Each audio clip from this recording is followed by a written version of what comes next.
Ustadz, dalam sholat ketika kain celana kita melewati mata kaki, ini apakah boleh menggulung celana atau dibiarkan terurai saja, Ustadz? Ya. Tentu saja ada larangan, ya, ada larangan kita solat dalam keadaan isbal, ya, dalam keadaan pakaian yang melewati mata kaki.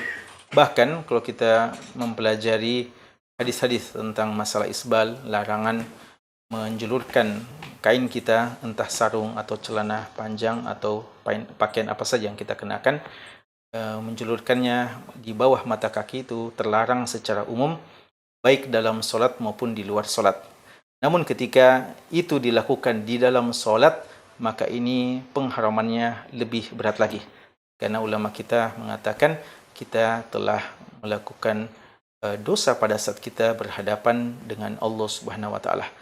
Oleh karenanya dalam beberapa riwayat-riwayat yang sahih dari Abdullah bin Mas'ud radhiyallahu taala anhu, ancaman bagi orang-orang yang salat dalam keadaan itu dikatakan laisa fi halin wala fi haram, tidak berada dalam pada keadaan halal dan haram. Ya, maksudnya Allah tidak melihatnya apakah dia melakukan, ya, perbuatan kebaikan, karena selama dia melakukan seperti itu maka tidak diganjar pahala oleh Allah Subhanahu wa taala. Itu di antara beberapa ancaman-ancaman. Bahkan dalam riwayat Abu Daud disebutkan, ya, ada seorang yang solat dalam keadaan isbal dan dia ketika selesai, Nabi kita sallallahu alaihi wasallam menyuruh dia untuk berwuduk kembali lalu mengulangi solatnya. Dan itu terjadi sampai 3 kali.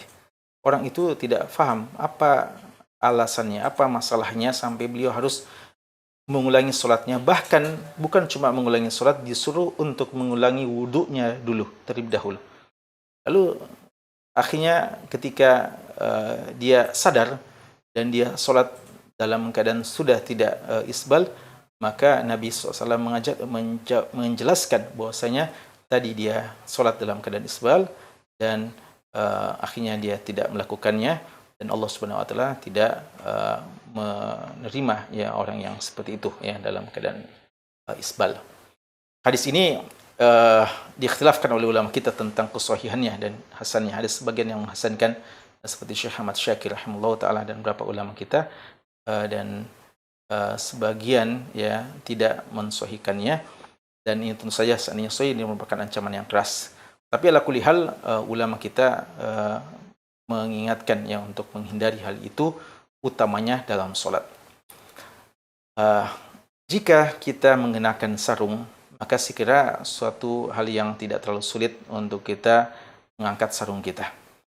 Namun mungkin solusi bagi orang yang pakaiannya memang tidak tidak di atas mata kaki, atau pakaiannya panjang di menutup mata kaki, ya, celana panjang umpamanya. Bagaimana ketika dia akan sholat dalam keadaan seperti itu? Bolehkah dia menggulung-gulung pakaiannya, celananya? Ya. Kita katakan bahwa hal ini ada satu mahdzur syar'inya, ya, ada satu mahdzur syar'inya. Artinya dia bisa masuk kepada larangan yang lainnya, yaitu sebuah hadis yang diriwayatkan oleh Abdullah bin Abbas radhiyallahu taala anhuma, ketika Nabi kita sallallahu alaihi wasallam menjelaskan tata cara sujud, ya, beliau mengatakan umirtu an asjuda ala sab'ati a'zum, saya diperintahkan sujud pada 7 tulang, ya, 7 tulang. Beliau jelaskan rinci makna 7 tulang tersebut. Lalu beliau mengatakan, ya, salah satu yang beliau sebutkan adalah beliau dahi, tapi beliau menunjuk kepada hidungnya, ya. Ini satu cara sujud yang perlu juga diingatkan. Ketika kita sujud, ya, dahi kita di tanah atau di lantai dan hidung kita juga harus menyentuh tanah, ya. Lalu beliau mengatakan wa nuhitu an katfi asyab, ya, wa asyar, dan dilarang untuk menahan rambut dan pakaian, menahan rambut dan pakaian. Kata-kata menahan, ya, rambut dan pakaian dalam hadis ini diikhtilafkan oleh ulama kita. Sebagiannya mengatakan menyingsingkannya, ya, pakaian entah lengan kita, ya, termasuk di dalamnya sebagian ulama kita mengatakan ketika ada orang yang sholat lalu tidak membiarkan pakaiannya ya menggulung-gulung ya pakaiannya, termasuk lengan pakaiannya, dan juga masuk dalam hal ini ketika celananya yang dia gulung-gulung. Sebagian ulama mengatakan itu bisa masuk dalam hal tersebut. Dan sebagian mengatakan maksudnya itu pada saat sujud saja, ya menahan pada waktu sujud saja dan tidak termasuk orang yang menggulung kain pakaian lengannya atau celananya.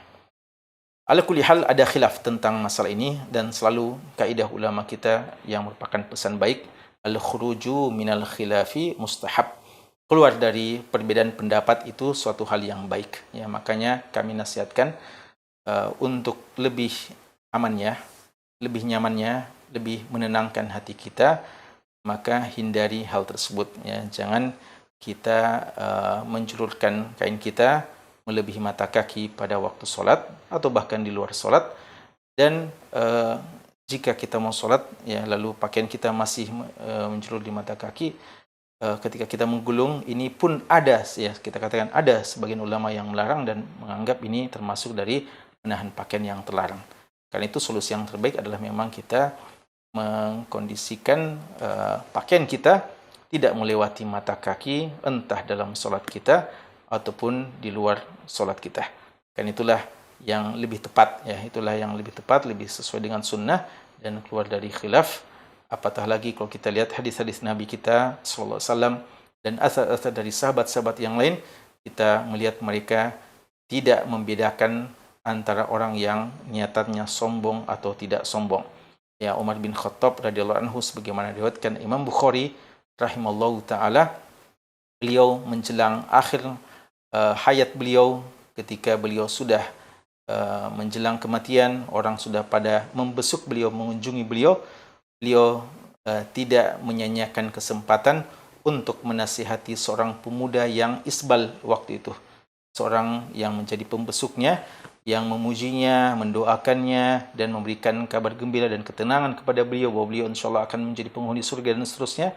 Lalu ketika pemuda tersebut sudah ingin keluar, Umar bin Khattab di atas pembaringannya melihat ternyata si laki-laki tersebut masih isbal, maka beliau minta untuk dipanggil kembali laki-laki itu, lalu dinasihati untuk diangkat pakaiannya. Padahal beliau sudah menjelang kematian, masih saja beliau manfaatkan untuk mengingatkan, berarti ini bukan masalah yang sepele, yang dianggap tidak penting untuk diingatkan. Buktinya, beliau mengingatkan ini di akhir-akhir hayat beliau, dan waktu itu beliau tidak minta tidak minta alasan kepada laki-laki itu, tidak bertanya apakah Anda isbal karena sombong atau tidak sombong. Seandainya persoalannya karena masalah sombong atau tidak sombong, maka mungkin cukup beliau nasihatkan si pemuda tadi, silahkan kamu isbal, tapi ingat jangan sampai sombong. Namun ternyata beliau langsung ingatkan untuk mengangkat pakaiannya, membuktikan bahwa pelarangannya memang karena itulah batasan pakaian seorang muslim, bukan hanya karena dia lakukan karena sombong atau tidak sombong. Tentu saja ketika dia melakukannya dengan diiringi kesombongan, maka dosanya lebih besar sebagaimana yang disebutkan dalam hadis yang lain yang diriwayatkan oleh sahabat Abu Dzar radhiyallahu taala anhu. Wallahu taala alam.